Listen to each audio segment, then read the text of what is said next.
Hi friends, നമസ്കാരം. ഇന്ന് വളരെ ഇൻട്രസ്റ്റിംഗ് ആയിട്ടുള്ളൊരു ടോപ്പിക്കായിട്ടാണ് വന്നിരിക്കുന്നത്. അതെ, ആൺകുട്ടികൾ കരയാമോ? നമ്മുടെ ഒരു സമൂഹത്തിൽ പണ്ട് മുതലേ ഉള്ളൊരു നോംസാണ്, നീ ഒരു ആൺകുട്ടിയാണ്, നീ കരയാൻ പാടില്ല, നീ ഫ്യൂച്ചറിൽ ഈ കുടുംബത്തിൻ്റെ എല്ലാ ഉത്തരവാദിത്തങ്ങളൊക്കെ ഏറ്റെടുക്കേണ്ടതാണ്, അപ്പോൾ ഇങ്ങനെ കരയാൻ പാടില്ല എന്നൊക്കെ പറഞ്ഞിട്ടാണ് കുട്ടികളെ നമ്മൾ വളർത്തുന്നത്. സോ വാട്ട് ഹാപ്പൻസ് ഈസ്, അവരവരുടെ ഇമോഷൻസ് അങ്ങോട്ട് എക്സ്പ്രസ് ചെയ്യാതെ ഇങ്ങനെ മനസ്സിൽ ഇങ്ങനെ പിടിച്ചു നിർത്തിയിരിക്കുകയാണ്. പലപ്പോഴും ഇതൊക്കെ പറയണമെന്നുണ്ടാകും, ബട്ട് ഇങ്ങനെയുള്ള നമ്മുടെ ഒരു ചെറുപ്പം മുതലേ ഉള്ള ഒരു ഇങ്ങനെ പറഞ്ഞ് കൊണ്ടുവന്നിട്ട് അവർക്ക് എമോഷൻസ് എക്സ്പ്രസ് ചെയ്യാൻ പറ്റുന്നേയില്ല. So what happens is, after കുറച്ച് കഴിഞ്ഞ് ഇതങ്ങ് കൂടി പിന്നെ അത് പല പല അസുഖങ്ങളായിട്ടും, അല്ലെങ്കിൽ ഇവർക്ക് എമോഷൻസ് എക്സ്പ്രസ് ചെയ്യണമെങ്കിൽ എന്തെങ്കിലുമൊക്കെയുള്ള ഇൻടോക്സിക്കൻസ് ചെയ്താലേ, അതായത് ഇപ്പോൾ മദ്യപാനം അങ്ങനെയൊക്കെ ചെയ്താലേ ഇവർക്ക് ഇവരുടെ റിയൽ ഫീലിങ്സ് പുറത്തേക്ക് വരുത്തുള്ളൂ. അപ്പോൾ ആൾക്കാർ വിചാരിക്കുമല്ലോ ഇത് ഇങ്ങനെ മദ്യപിച്ചത് കൊണ്ട് വന്നതാണ്. ആക്ച്വലി അവരുടെ റിയൽ ഫീലിങ്സ് ആണ്, അവർക്കത് എക്സ്പ്രസ് ചെയ്യണമെന്നുണ്ട്. പക്ഷെ അത് നോർമൽ രീതിയിൽ എക്സ്പ്രസ് ചെയ്താൽ എങ്ങനെയാണ് റിയാക്ഷൻ, ആൾക്കാർ ഇങ്ങനെ റിയാക്ട് ചെയ്യുമെന്ന് അറിയാത്തത് കൊണ്ട് അവരിങ്ങനെയുള്ള ഓരോരോ കാര്യങ്ങളിലേക്ക് അങ്ങ് പോവുകയാണ്. അപ്പം നമ്മൾ നോക്കിക്കഴിഞ്ഞാൽ കൂടുതലും സ്ത്രീകളുടെ ബോഡിയിലാണ് ഒരുപാട് ചേഞ്ചസ് അല്ലേ. ചെറുതായിരിക്കുമ്പോൾ തന്നെ, ഈവൻ ടീനേജിൽ തന്നെ നമുക്ക് പീരീഡ്സ് വരുന്നു, അതിൻ്റെ ബോഡിയിൽ ചേഞ്ചസ് ഉണ്ടാകുന്നു, അതിനുശേഷം പ്രഗ്നൻ്റ് ആവുന്നു, കുട്ടി ഉണ്ടാവുന്നു. അപ്പോൾ ഈ ഒരുപാട് പ്രോസസ്സ് നമ്മുടെ ബോഡിയിൽ സംഭവിക്കുന്നുണ്ട്, സ്ത്രീകളുടെ ബോഡിയിൽ. അപ്പോൾ ഒരു കുട്ടി ഉണ്ടാകുമ്പോഴാണെങ്കിൽ തന്നെയും എന്തൊക്കെ നമ്മൾക്ക് ഡെഫിഷ്യൻസി വന്നാലും ആ ഒരു ന്യൂ ജനറേഷൻ അതിനെ മാക്സിമം നല്ലതാക്കി പുറത്തേക്ക് കൊണ്ടുവരാനാണ് പ്രകൃതി പോലും ആഗ്രഹിക്കുന്നത്. സോ അതുകൊണ്ട് നമ്മുടെ ബോഡിയിൽ നിന്നും നമുക്ക് ഡെഫിഷ്യൻസി ഉണ്ടെങ്കിൽ പോലും നമ്മുടെ ബോഡിയിൽ നിന്ന് കളഞ്ഞിട്ടാണെങ്കിലും ആ കുട്ടി അതിന് കംപ്ലീറ്റ് ഫുള്ളായിട്ട് അതിനെല്ലാം കിട്ടുന്ന രീതിയിലൊരു പെർഫെക്റ്റ് ആയിട്ടുള്ളൊരു സിസ്റ്റമായിട്ടാണ് പുറത്തേക്ക് വരുന്നത്. സോ അങ്ങനെയുള്ള ഒരുപാട്, അപ്പോൾ പിന്നീട് നമ്മൾ അങ്ങ് അഡ്ജസ്റ്റ് ആയി പോകണം. പിന്നെ കുട്ടി ഉണ്ടായിക്കഴിഞ്ഞാൽ സ്ത്രീകൾ ഇതിൻ്റെ പിന്നാലെ പോകുന്നു. പ്രോപ്പറായിട്ട് ഇവർക്ക് ഭക്ഷണമോ ആരോഗ്യമോ അങ്ങനെയൊന്നും കെയർ ചെയ്യാനുള്ള സമയമൊന്നും കിട്ടുന്നുമില്ല. അതിനിടയ്ക്ക് ജോലിക്ക് പോകുന്ന സ്ത്രീകളാണെങ്കിൽ അതും കൂടെയുണ്ട്. ബട്ട് എങ്ങനെയൊക്കെ പറഞ്ഞാലും ഇത്രയൊക്കെ സ്ത്രീകൾ സഫർ ചെയ്യുന്നുണ്ട്. അങ്ങനെ ഭയങ്കരമായിട്ടുള്ളൊരു നല്ല ഫുഡൊന്നും പലപ്പോഴും കിട്ടാറില്ല. കാരണം ഒന്നാമത്തെ കാര്യം സമയം ഉണ്ടാവില്ല, രണ്ടാമത്തെ കാര്യം അത് ആ ഒരു സിസ്റ്റത്തിൽ അങ്ങനെ ആയിപ്പോയി. അവർ മാത്രമൊന്നും അവരുടെ ബോഡിയൊന്നും കെയർ ചെയ്യുന്നില്ല. ബട്ട് എന്നാൽ പോലും ആണുങ്ങളുമായിട്ട് കമ്പയർ ചെയ്യുമ്പം സ്ത്രീകളുടെ ലൈഫ് എക്സ്പെക്റ്റൻസി കുറേ കൂടെ കൂടുതൽ, ഒരു 10-15 വർഷം കൂടെ സ്ത്രീകൾ ജീവിച്ചിരിക്കുന്നുണ്ട്. അപ്പോൾ എന്തായിരിക്കും അതിൻ്റെ റീസൺ? അത് മെയിനായിട്ട് നമ്മുടെ മാനസികമായിട്ടുള്ള പ്രശ്നങ്ങളാണ്. അതായത് സ്ട്രെസ് റിലേറ്റഡ് ഇഷ്യൂസ് സ്ത്രീകൾക്ക് വളരെ കുറവാണ്. കാരണം അവരിങ്ങനെ ഈ ഒരു പ്രഷർ കുക്കർ മാതിരി അങ്ങനെ വെക്കുന്നൊന്നുമില്ല.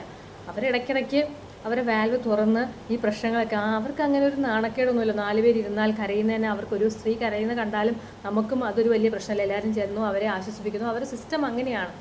അപ്പോൾ ഒരു മകളാണെങ്കിലും സഹോദരിയാണെങ്കിലും കരയുന്ന കണ്ടാൽ എല്ലാവരും അവരെ ആശ്വസിപ്പിക്കുന്നു. ആണുങ്ങളാണെങ്കിലും സാരില്ല, കുഴപ്പമില്ല. അപ്പോൾ അത് കഴിയുമ്പോൾ അവർ ആ പ്രശ്നങ്ങളിൽ നിന്നൊക്കെ പ്രശ്നങ്ങളെല്ലാം ഒന്നും മാറുന്നുണ്ടാവില്ല. ബട്ട് ആ പ്രശ്നങ്ങൾ മൂലം അവരുടെ ശരീരത്തിന് വലിയ പ്രശ്നങ്ങളൊന്നും ഉണ്ടാവുന്നില്ല.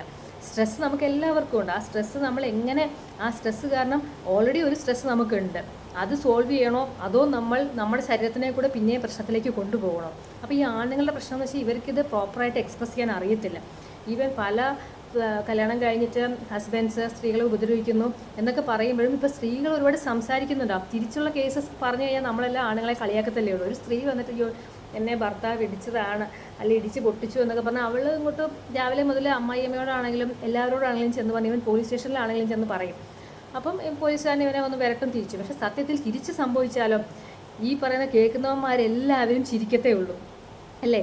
എടാ നിനക്ക് നീ ഒരാണാണോ എന്നൊക്കെയാണ് ചോദിക്കുന്നത്. അപ്പോൾ ഇവർക്ക് എന്തൊക്കെ ഇഷ്യൂസ്, ചിലപ്പം ഞാൻ ഫിസിക്കൽ ടോർച്ചർ അല്ല, കാരണം ആണുങ്ങൾ വെറുതെ ചുമ്മാ ഒന്ന് സ്ത്രീയെ തട്ടിയാൽ പോലും ചിലപ്പോൾ അവരെ കൈയും കാലും ഒക്കെ ഒടിഞ്ഞു എന്നിരിക്കും.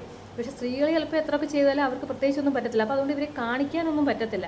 അതിൽ സംസാരിക്കുന്നതിലൂടെ ആയിരിക്കും. ചില സ്ത്രീകളൊക്കെ ഭയങ്കരമായി സംസാരിച്ച്, അല്ലെങ്കിൽ അവർ അപ്സെറ്റായിട്ട് സംസാരിക്കുന്നതായിരിക്കാം. അപ്പോൾ ഇതൊന്നും ഇവർക്ക് താങ്ങാനുള്ളൊരു ശേഷി ഉണ്ടാവില്ല. അപ്പോൾ ഒന്ന് ആലോചിച്ച് നോക്കും, ഒരു പുരുഷൻ ഞങ്ങളൊരു പോലീസ് സ്റ്റേഷനിൽ പറയുകയാണ് ഇവൾ എന്നെ ഇടിച്ചു എന്നൊക്കെ പറഞ്ഞു കഴിഞ്ഞാൽ അവർ തന്നെ ആദ്യം ഒന്ന് ചിരിക്കത്തേ ഉള്ളൂ അല്ലേ. അപ്പോൾ ഈ മെൻസ് കമ്മീഷൻ എന്നൊക്കെ പറഞ്ഞ് ഓരോരുത്തർ പറയുന്നുണ്ടെങ്കിലും ബട്ട് റിയൽ കേസ് പറഞ്ഞാൽ ഇവർക്കുള്ളിൽ ഒരുപാട് ടെൻഷനുണ്ട്. ഇത് ഇവർക്ക് പറഞ്ഞ് മനസ്സിലാക്കാൻ പറ്റുന്നില്ല എന്നുള്ളതാണ് ഇഷ്യൂ. അപ്പോൾ അതുകൊണ്ടാണ് ഇവരിങ്ങനെയുള്ള കാര്യങ്ങളിലേക്കൊക്കെ പോകുന്നത്. അതായത് അപ്പോൾ അവർ പോലെയുള്ള വേറെ ഫ്രണ്ട്സിൻ്റെ അടുത്ത് വരുന്നു. അപ്പോൾ അവരുടെ അടുത്ത് പോലും ഇവർക്ക് തുറന്നു പറയാൻ പറ്റുന്നില്ല. അപ്പോൾ ഈ മദ്യപാനത്തിലൂടെ പോകുന്നു. ആ മദ്യപിച്ച് കഴിയുമ്പോഴാണ് ചിലപ്പോൾ ഇവർക്ക് ഇതൊക്കെ പറയാനുള്ളൊരു ധൈര്യമൊക്കെ വന്ന് അവർ പരസ്പരം പറയുന്നു, ആ നേരത്തെ വിഷമങ്ങളൊക്കെ പറയുന്നു, കരയുന്നു, പോകുന്നു. സോ പിന്നെ അതങ്ങ് ഇതുകൊണ്ടുള്ള ദൂഷ്യഫലം അത് നമുക്ക് ആജീവനാന്തം നമ്മുടെ ശരീരത്തിൽ ഉണ്ടാവുകയും ചെയ്യും. സോ ഇങ്ങനെയൊക്കെ ആണോ നമ്മൾ ലൈഫ് ജീവിക്കേണ്ടത്? അപ്പോൾ നമ്മുടെ ടെൻഷൻ, നമ്മുടെ സ്ട്രെസ്സ് നമുക്കൊന്ന് പുറത്തേക്ക് പറയണ്ടേ. അപ്പോൾ അതുകൊണ്ട് ആണുങ്ങൾ കരയണം എന്ന് തന്നെയാണ് എൻ്റെ അഭിപ്രായം. ബട്ട് എവിടെ കരയണം, ആരുടെ മുന്നിൽ കരയണം എന്നുള്ളതാണ്. നമ്മളുടെ ഈ ഒരു സോഷ്യൽ സിസ്റ്റമൊക്കെ വെച്ചിട്ട് നിങ്ങൾ ഒരിക്കലും, പ്രത്യേകിച്ച് ആണുങ്ങളാണെങ്കിൽ നിങ്ങൾ ഒരിക്കലും നിങ്ങളുടെ അമ്മയുടെയോ സഹോദരിയുടെയോ അല്ലെങ്കിൽ മകളുടെയോ അല്ലെങ്കിൽ ഭാര്യയുടെയോ മുന്നിൽ കരയാതിരിക്കാൻ ശ്രമിക്കുക. കാരണം അവിടെയൊക്കെ കരഞ്ഞു കഴിഞ്ഞാൽ സ്ത്രീകൾ പൊതുവെ അവർ ഇൻസെക്യൂറാണ്. കാരണം എല്ലാ സ്ത്രീകളും, ഒരു 95% സ്ത്രീകളും ഇൻസെക്യൂറാണ്. അതായത് അവർ നിങ്ങളുടെയൊക്കെ ഒരു ബലത്തിലാണ് അവരും ജീവിക്കുന്നത്. നമുക്കൊരു പ്രശ്നം വന്നാൽ, സ്ത്രീകളാണെങ്കിൽ അവർ കരയും, പ്രശ്നം വരും. നമുക്കൊരു പ്രശ്നം വന്നാൽ ഓക്കെ, നമുക്കൊരു അച്ഛനുണ്ട്, അല്ലെങ്കിൽ ഒരു ഭർത്താവുണ്ട്, ഒരു സഹോദരനുണ്ട്, അവർ പ്രൊട്ടക്റ്റ് ചെയ്യാനുണ്ട്, എന്തെങ്കിലും ഉണ്ടെങ്കിൽ ചോദിക്കാനുണ്ട് എന്നുള്ള ധൈര്യത്തിലാണ് സ്ത്രീകൾ തന്നെ ജീവിക്കുന്നത്. അപ്പം ഒരു പ്രശ്നം വരുമ്പോൾ നിങ്ങളുണ്ടല്ലോ എന്നൊരു സമാധാനത്തിലാണ് അവരിയ്ക്കുന്നത്. അപ്പം നിങ്ങൾ തന്നെ തകർന്നു പോകുന്ന കണ്ടു കഴിഞ്ഞാൽ പിന്നെ അവരുടെ കോൺഫിഡൻസ് അപ്പാടെ പോകും. So better not to cry in front of ഈ പറഞ്ഞ സ്ത്രീകൾ. അപ്പോൾ സ്ത്രീകൾ എന്തുകൊണ്ടാണ് ഇൻസെക്യൂർ ആകുന്നത്? അതിന് എന്താണ് പ്രശ്നം? കാരണം അവരെ അങ്ങനെയാണ്. കാരണം കാലങ്ങളോളം സ്ത്രീകളാണ് കുട്ടികളെ ഉണ്ടാക്കുന്നതും.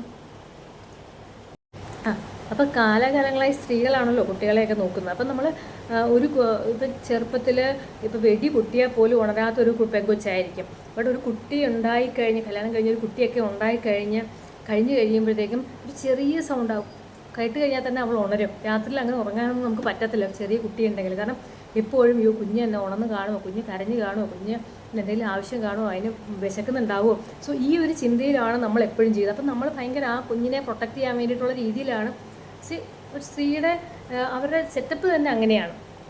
സോ അതുകൊണ്ട് അല്ലെങ്കിൽ ഇപ്പോൾ അവർ കിടന്ന് അങ്ങനെ ഉറങ്ങിക്കഴിഞ്ഞാൽ ആരെങ്കിലും ഇപ്പോൾ കാട്ടിലോ, അപ്പോൾ പണ്ട് കാലത്തും അങ്ങനെയൊക്കെ ഇല്ല, നമുക്ക് വീടോ കാര്യങ്ങളോ ഒന്നും ഇല്ല, ഈ കുഞ്ഞിനെ ആരെങ്കിലും എടുത്തുകൊണ്ട് പോയാൽ പോലും ആരും അറിയത്തില്ല. സോ എപ്പോഴും സ്ത്രീകൾ ഇങ്ങനെ ഇൻസെക്യൂറാണ്. കാരണം അവരെ കുഞ്ഞിനെ എന്തെങ്കിലും ചെയ്യുമോ, കുഞ്ഞിനെ പ്രൊട്ടക്റ്റ് ചെയ്യണ്ടേ, അപ്പോൾ കുട്ടി അത് വലുതായാലും മാറുന്നില്ല. സോ അങ്ങനെ ഒരു രീതിയിലാണ് സ്ത്രീകളുടെ സെറ്റപ്പ്. അപ്പോൾ ആണുങ്ങൾക്ക് അങ്ങനെയൊന്നും ഇല്ല. സോ ഇവർ ഭയങ്കര കോൺഫിഡൻ്റ് ആയിരിക്കും. അപ്പോൾ ഈ ഒരു കോൺഫിഡൻറ്റിൻ്റെ ബലത്തിലാണ് നമ്മളും ജീവിക്കുന്നത്. അപ്പോൾ നിങ്ങൾ പോയി നിങ്ങളുടെ അമ്മയോടോ അല്ലെങ്കിൽ സഹോദരിയുടെ ഒക്കെ നമ്മൾ കരഞ്ഞു കഴിഞ്ഞാൽ, ഇപ്പോൾ ആരെങ്കിലും മരിക്കുമ്പോൾ കരയുന്ന ഒരു കേസല്ല ഞാൻ പറഞ്ഞത്, ബട്ട് ഒരു ഇഷ്യൂ വരുമ്പോൾ, ഒരു പ്രശ്നം വരുമ്പോൾ അത് ഫേസ് ചെയ്യാതെ നമ്മൾ കരയാതെ ഫേസ് ചെയ്യേണ്ട ഒരു അവസ്ഥ വരുമ്പോൾ നമ്മൾ ഇവരുടെ മുന്നിലൊക്കെയാണ് കരയുന്നതെങ്കിൽ സത്യം പറഞ്ഞാൽ അവരുടെ കോൺഫിഡൻസ് അങ്ങ് പോകും. സോ നിങ്ങൾ പിന്നെ എങ്ങനെ കരയാതെ മുന്നിൽ കരയും? നിങ്ങൾക്ക് സ്വന്തമായിട്ട് കരയാം. അല്ലെങ്കിൽ നമുക്ക് കരയാൻ പറ്റുന്ന ഏറ്റവും നല്ലൊരാൾ, ഏറ്റവും പറ്റിയ ആളെന്ന് പറയുന്നത് നമ്മുടെ അച്ഛനാണ്, അല്ലേ? നമ്മൾ പലപ്പോഴും അമ്മമാരെക്കുറിച്ച്, അമ്മമാർ സഹിക്കുന്ന കഷ്ടപ്പാടുകൾ, അതിനെക്കുറിച്ചൊക്കെ ഒരുപാട് പറയാറുണ്ട്, നമ്മൾ ഒരുപാട് സപ്പോർട്ട് ചെയ്യാറുണ്ട്. പക്ഷേ നമ്മുടെ അച്ഛൻ, ഒരു ബയോളജിക്കൽ ഫാദർ ആവാനായിട്ട് വെറും 2-3 മിനിറ്റ്സ് മതി. പക്ഷേ ഒരു റിയൽ ഫാദർ ആവാൻ it takes A life time, അല്ലേ?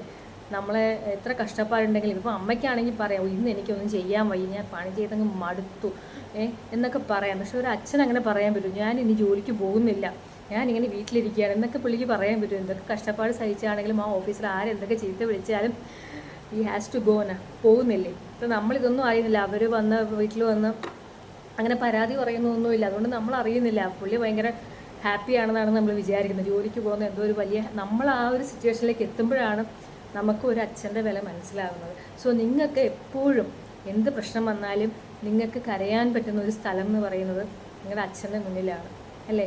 ശരിയായിരിക്കും, ചിലപ്പോൾ ഒരുപാട് സാമ്പത്തികമായിട്ട് നമുക്ക് ഹെൽപ്പ് ചെയ്യാനൊന്നും ചിലപ്പം പുള്ളിയുടെ കയ്യിലുള്ള എമൗണ്ട് കൊണ്ട് ഹി വിൽ ഹെൽപ്പ് യു, അല്ലേ? അല്ലെങ്കിൽ എന്തെങ്കിലും ഒരു പ്രശ്നമുണ്ടെങ്കിൽ ഒരു തണൽ വൃക്ഷമായിട്ട് ഒരുപാട് പ്രായമായ അച്ഛനമ്മമാരുണ്ട്.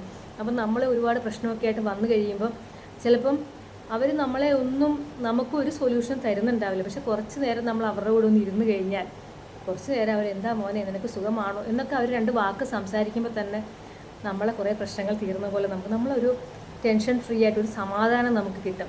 അപ്പോൾ അങ്ങനെയൊക്കെ കിട്ടണമെങ്കിൽ നമുക്ക് ഇവൻ അവരൊന്നും ചെയ്തില്ലെങ്കിൽ പോലും the presence of our father അത് തന്നെ നമുക്കൊരു ആശ്വാസമാണ്. അപ്പോൾ ഇതൊക്കെ നമുക്ക് മനസ്സിലാവുന്ന ഒരു പക്ഷേ അവർ അവരില്ലാതാകുമ്പോഴാണ് നമുക്ക് ശരിക്കും നമ്മൾ ലൈഫിൽ കരഞ്ഞു പോകുന്നത്, പ്രത്യേകിച്ച് ആണുങ്ങൾ. കാരണം പെൺകുട്ടികളാകുമ്പം അവർക്ക് ഈ പറഞ്ഞ കാര്യങ്ങൾ ഷെയർ ചെയ്യുന്ന ഒരുപാട് ആൾക്കാരുണ്ട്. അവർ അമ്മയോടാണെങ്കിലും സഹോദരിമാരോടാണെങ്കിലും അവർ പിന്നെ കരഞ്ഞാലും നമുക്ക് സമൂഹമൊന്നും അവരെ ഒരു നെഗറ്റീവായിട്ടോ അല്ലെങ്കിൽ അതൊരു നാച്ചുറൽ കാര്യമായിട്ടാണ് എല്ലാവരും കണക്കാക്കുന്നത്. അവളൊന്നും വിഷമം വന്നു, അവളൊന്നും കരഞ്ഞു, അത്രയേ ഉള്ളൂ, അത് കഴിഞ്ഞാൽ പ്രശ്നം തീർന്നു. പക്ഷേ ആണുങ്ങൾ അങ്ങനെയല്ല. പക്ഷെ അവർ കരയുന്നത് ഈവൻ പബ്ലിക് സ്പേസസിലോ അല്ലെങ്കിൽ മറ്റ് ആൺകുട്ടികളുടെ മുന്നിലാണെങ്കിൽ പോലും കരഞ്ഞു കഴിഞ്ഞാൽ അവർ കളിയാക്കും. ഈവൻ നമുക്കൊന്നും പറയാനായിട്ട്, പ്രശ്നങ്ങൾ പറയാനായിട്ടൊരു സ്ഥലം പോലും ഇല്ല, പ്രത്യേകിച്ച് ആണുങ്ങൾക്ക് അല്ലേ. അപ്പം അതുകൊണ്ട് യുവർ ഫാദർ, പുള്ളി ഒരിക്കലും നിങ്ങളെ വേറൊരാളുടെ മുന്നിൽ നെഗറ്റീവായിട്ട് കാണിക്കാൻ ആഗ്രഹിക്കാത്ത ഒരാളാണ്. ഒരു രീതിയിലും നമ്മളെ ഒരു കുറ്റപ്പെടുത്തുകയോ അല്ലെങ്കിൽ മോശമായിട്ട് ചിത്രീകരിക്കുകയോ അങ്ങനെയൊന്നുമില്ല. സോ നമ്മുടെ ഫാദറുമായിട്ട്, നമ്മുടെ അച്ഛനുമായിട്ട് ഒരു നല്ല ബോണ്ട് ഉണ്ടാക്കുക. എന്തെങ്കിലും പ്രശ്നമുണ്ടെങ്കിൽ, കാരണം ഒന്ന് പൊട്ടിക്കറിഞ്ഞ് ഒന്ന് ആ സ്ട്രെസ്സ് റിലീസ് ചെയ്ത് കഴിഞ്ഞാൽ തന്നെ നമുക്ക് കുറച്ചുകൂടെ നമുക്ക് ചിന്തിക്കാനുള്ളൊരു കപ്പാസിറ്റി നമ്മുടെ മനസ്സിന് വരും. പിന്നെ നമുക്ക് എന്ത് പ്രശ്നമുണ്ടെങ്കിലും നമുക്ക് സോൾവ് ചെയ്യാൻ പറ്റാവുന്ന പ്രശ്നമാണെങ്കിൽ നമുക്ക് സോൾവ് ചെയ്യാം, അല്ലെങ്കിൽ അതിനുള്ള വഴി കണ്ടുപിടിക്കും. പക്ഷേ ആ വഴിയൊക്കെ കണ്ടുപിടിക്കുന്നതിന് മുന്നേ നമ്മളൊരു വല്ലാത്തൊരവസ്ഥയിൽ ഇരിക്കുമ്പം നമുക്കൊന്നും നമ്മുടെ മനസ്സ് സ്ട്രെയിറ്റ് ആയിട്ട് ചിന്തിക്കാനേ പറ്റത്തില്ല നമുക്ക്. അങ്ങനെയാണ് ഓരോരുത്തരും ഇങ്ങനെ വഴിതെറ്റി പോകാമെന്ന് പറഞ്ഞ പോലെ എന്തെങ്കിലും ഒരു ലഹരിക്കോ ഒരു പ്രാവശ്യം പോയി കഴിഞ്ഞാൽ പിന്നെ തിരിച്ചു വരാൻ പറ്റാത്ത സ്റ്റേജിലേക്കൊക്കെ ചിലപ്പോൾ നമ്മൾ വന്നു പോകും. അല്ലെങ്കിൽ സഡനായിട്ടൊരു ചിന്ത വന്ന് ചിലപ്പോൾ മരണമോ സൂയിസൈഡ് അറ്റംപ്റ്റ് ഇങ്ങനെയൊക്കെ വരുന്നത് ഈ ഒരു നമ്മുടെ ഇമോഷൻസ് നമുക്ക് പുറത്തേക്ക് വരാനുള്ളൊരു ചാൻസ് കൊടുക്കുന്നില്ല നമ്മൾ. അവസാനം പ്രഷർ കുക്കറിൻ്റെ വിസിൽ പോലെ ഭയങ്കരമായി അല്ലെങ്കിൽ ഒരു വലിയ പൊട്ടിത്തെറിയിൽ അവസാനിക്കുമ്പോഴാണ് മറ്റുള്ളവർ അറിയുന്നത്, ദൈവമേ ഇവൻ്റെ ഉള്ളിൽ ഇത്രമാത്രം ടെൻഷൻ ഉണ്ടായിരുന്നു, ഞാൻ അറിഞ്ഞില്ലല്ലോ. അപ്പം നമ്മളത് പലരും ചിലപ്പോൾ പുറത്തുനിന്ന് നമുക്ക് തോന്നാൻ വളരെ സില്ലി ഇഷ്യൂസ് ആണെന്ന്, പക്ഷേ ഡേ ടു ഡേ ലൈഫിൽ ഒരാൾ അനുഭവിക്കുന്ന പ്രശ്നങ്ങളെന്ന് പറയുന്നത് അതിങ്ങനെ കുറേശ്ശെയായി എല്ലായിടത്തുനിന്നും കുറേശ്ശെ കിട്ടുമ്പോൾ വീട്ടിലും ഒരു സമാധാനമില്ല, ഓഫീസിൽ. കാരണം ഇന്നത്തെ ഒരു കാലഘട്ടത്തിൽ ഓഫീസ് സ്ട്രക്ചർ എന്നൊക്കെ പറഞ്ഞാൽ ഇപ്പോൾ എഡ്യൂക്കേഷൻ കുട്ടികൾക്ക് തന്നെ ഒരുപാട് പ്രഷറുണ്ട്. എന്നാൽ പണ്ടത്തെ പോലെ അല്ല. ഇപ്പോൾ പേരൻസ് ആണെങ്കിലും മനസ്സിലാക്കണം, പണ്ടൊക്കെ ആണെങ്കിൽ ഇത്രമാത്രം കോമ്പറ്റീഷനൊന്നും ഇല്ല. അപ്പോൾ കുട്ടികൾക്ക് ഒരു സമാധാനമുണ്ട്, ഇതല്ലെങ്കിൽ ജോലി കിട്ടാൻ വേണ്ടിയിട്ടോ അങ്ങനെ വലിയ പ്രഷറൊന്നും അവർക്കില്ല. ഇത് കിട്ടിയില്ലെങ്കിൽ നമുക്ക് കുറച്ച് കൃഷിയുണ്ട്, അല്ലെങ്കിൽ എന്തെങ്കിലുമൊക്കെ പണിയെടുത്ത് ജീവിക്കാം എന്നുള്ളതാണ്. പക്ഷേ ഇന്ന് അങ്ങനെയല്ല. കുട്ടികൾക്ക്, വളരെ ചെറിയ കുട്ടികൾക്ക് മുതൽ തന്നെ പഠിക്കാനുള്ള പ്രഷർ, അല്ലെങ്കിൽ പഠിച്ചു കഴിഞ്ഞാൽ ജോലി കിട്ടുമോ എന്നുള്ള പ്രഷർ, ജോലി കിട്ടിക്കഴിഞ്ഞാൽ ജോലിക്കകത്തുള്ള ഒരുപാട് പ്രഷർ, ഇനി ജോലി ലേ ഓഫ് ആയി പോകുമോ, ഇനി ജോലി പോകുമോ, അതല്ലെങ്കിൽ കല്യാണം ലേറ്റ് ആവുന്നതിൻ്റെ പ്രഷർ, കല്യാണം കഴിച്ചാൽ അതിൻ്റെ ടെൻഷൻ. അപ്പം ഇതെല്ലാം ഇവർക്കുണ്ട്. അപ്പോൾ ഇങ്ങനെയുള്ള ഒരുപാട് എൻ്റെ പേഴ്സണൽ റിലേഷൻഷിപ്പിലെ പ്രശ്നങ്ങൾ, ഒഫീഷ്യൽ പ്രശ്നങ്ങൾ. അപ്പോൾ ഈ സ്ട്രെസ് എല്ലാം കൊണ്ട് നമുക്കിതൊന്ന് വെൻ്റ് ഔട്ട് ചെയ്യാൻ, ഇത് പുറത്തേക്ക് പോകാനൊരു അവസരവും കൂടി ഇല്ലാത്തപ്പോഴാണ് നമ്മളൊരു ഭയങ്കരമായിട്ട് പ്രശ്നത്തിലേക്ക് നമ്മൾ എത്തിച്ചേരുന്നത്, പല വഴികളിലേക്ക് നമ്മൾ എത്തിച്ചേരുന്നത്. So in front of your father നിങ്ങളത് പറയുക, അത് എക്സ്പ്രസ് ചെയ്യുക. പിന്നെ നമ്മൾ കേരളമാണ്, ഇന്ത്യയാണ്, ഈ പറഞ്ഞ എല്ലാ അച്ഛന്മാരും അല്ലെങ്കിൽ എല്ലാ പേരൻസും ഒന്നും വളരെ നമ്മൾ വിചാരിക്കുന്ന പോലെ അങ്ങനെ നമ്മുടെ അടുത്ത് നമ്മൾ വിചാരിക്കുന്നത് പോലെ എല്ലാ പേരൻസും അങ്ങനെ വളരെ സ്നേഹമയമായ ആൾക്കാരും കാര്യങ്ങളെ നല്ല രീതിയിൽ കണക്കാക്കുന്നത് നമ്മളെ അത്രമാത്രം കെയർ ചെയ്യുന്ന ആൾക്കാരൊന്നും ആവണമെന്നില്ല. സോ അങ്ങനെ വരുമ്പോൾ ഇറ്റ്സ് വെരി ഡിഫിക്കൽട്ട്. കാരണം ഒരുപാട് നാർസിസിസ്റ്റിക് ആയിട്ടുള്ള പേരൻസ് നമ്മുടെ നാട്ടിൽ തന്നെ ഉണ്ട്, ഒരുപാടുണ്ട്. അപ്പോൾ അങ്ങനെയൊക്കെ ആണെങ്കിൽ നമുക്കൊന്നും പറയാനില്ല അങ്ങനെയുള്ളവരുടെ കാര്യത്തിൽ. അതിൽ നമുക്കൊന്നേ ചെയ്യാനുള്ളൂ, ഓവർകം ദാറ്റ് സിറ്റുവേഷൻ, എന്നിട്ട് നല്ല ഒരു അച്ഛനാവുക. അറ്റ്ലീസ്റ്റ് നമ്മുടെ കുട്ടികൾക്ക് അതാണ് നമുക്ക് ചെയ്യാൻ പറ്റുന്ന ഏറ്റവും വലിയ പ്രതികാരം ഇവരോടല്ല. നമുക്ക് അതേ ചെയ്യാൻ പറ്റും. നമ്മളുടെ മക്കൾക്ക് നമ്മൾ അങ്ങനെ ഒരു താങ്ങും തണലും ആവുക. എന്ത് പ്രശ്നം വന്നാലും അവർക്ക് നമ്മുടെ അടുത്ത് ഒന്ന് സംസാരിക്കാനും അത് തുറന്നു പറയാനും ഒന്ന് പൊട്ടിക്കരയാനും പറ്റുന്ന ഒരു അച്ഛനാകുക, ഒരു നല്ലൊരു അച്ഛനാകുക. സോ അങ്ങനെ ഒരു നല്ല അച്ഛന്മാരെ കിട്ടിയവർ ഭാഗ്യവാന്മാർ. അങ്ങനെ അല്ലാത്തവർ try to find a fatherly figure like that, കേട്ടോ. അതല്ലാത്തവർ ഏതെങ്കിലും ഈവൻ കൗൺസിലിംഗ് സെൻറ്റേഴ്സൊക്കെ ഒരുപാടുണ്ട്, അവിടേക്ക് പോകാം. കാരണം എങ്ങനെയെങ്കിലും നമുക്ക് ഈ ഒരുപാട് ടെൻഷൻ പ്രഷറൊക്കെ ഉള്ളിൽ വരുമ്പോഴാണ് ഈ ഒരുപാട് ഇഷ്യൂസ് ഉണ്ടാകുന്നത്. ബട്ട് നമ്മുടെ വീട്ടിൽ തന്നെ, നമ്മുടെ കുടുംബത്തിൽ തന്നെ നമുക്കിതിന് ഏറ്റവും പറ്റിയാൽ നമ്മളുടെ അച്ഛനാണ്. ട്രൈ ടു അത് അച്ഛനെ മനസ്സിലാക്കുക, നല്ലൊരു ബോണ്ട് ക്രിയേറ്റ് ചെയ്യുക, അത് ചെയ്യുക. So that is A solution for this problem. അപ്പോൾ ആൺകുട്ടികളും കരയട്ടെ, നല്ല മനുഷ്യരായിട്ട്, വേറെ നല്ലൊരു പേഴ്സണാലിറ്റി ആയിട്ട് അവരും ഉയർന്നു വരട്ടെ. ഒരുപാട് പേര് നന്നായിട്ട് വരുന്നുണ്ട്, ബട്ട് ഇങ്ങനെയുള്ള പ്രശ്നങ്ങൾ നമ്മുടെ സമൂഹത്തിൽ ഒരുപാട് കാണുന്നുണ്ട്. സോ നിങ്ങൾക്ക് ഈ വീഡിയോ, ഈ കൺസെപ്റ്റ് ഇഷ്ടപ്പെട്ടെങ്കിൽ നിങ്ങൾ ലൈക്ക് ചെയ്യുക, സബ്സ്ക്രൈബ് ചെയ്യുക, ഷെയർ ചെയ്യുക. ചില വീഡിയോസ് ഞാൻ എല്ലാം ഷെയർ ചെയ്യാനൊന്നും പറയാറില്ല, ബട്ട് ഇത് ഷെയർ ചെയ്യുക. ഒരുപാട് പ്രശ്നങ്ങൾ നമ്മുടെ സമൂഹത്തിൽ ഉള്ളത് കൊണ്ടാണ് ഞാനിങ്ങനെ ഒരു വീഡിയോ ഇട്ടത്.